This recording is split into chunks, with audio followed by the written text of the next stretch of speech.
можливість відчути себе серед учасників кримського спротиву російській окупації. Адвокат Микола Полозов презентував свою книгу «Процес 26 лютого». У ній йдеться про мітинг за територіальну цілісність України, який відбувся 26 лютого 2014 року біля будівлі Верховної Ради Криму. Тоді щонайменше 10 тисяч кримських татар та інших проукраїнських активістів вийшли на мітинг під стіни кримського парламенту, щоб не дозволити проросійськи налаштованим парламентарям ухвалити капітулянське рішення. У книжці розповідається про судилища окупантів, розпочаті у 2015 році, та переслідування. Йдеться, зокрема, про справу заступника голови Меджлісу Ахтема Чийгоза. Полозов планував презентувати книгу ще в березні 2020 року, але втрутилася пандемія. Презентація вже відбулася у Чернівцях, Львові та Тернополі. Замовити книжку можна в інтернеті.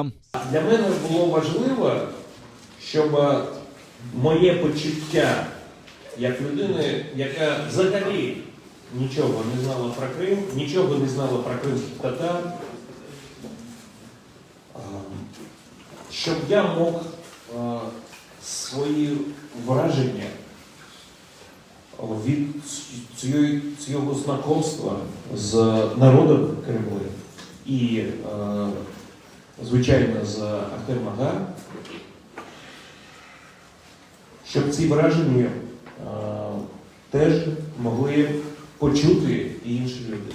Це питання волі до свободи, до боротьби і до супротива тої окупації, яка здійснюється не тільки територіально, а насамперед в головах. Тому, коли ми бачимо такі приклади, ми, можливо, знаходимо в собі теж сили чинити цей опір ментальної окупації.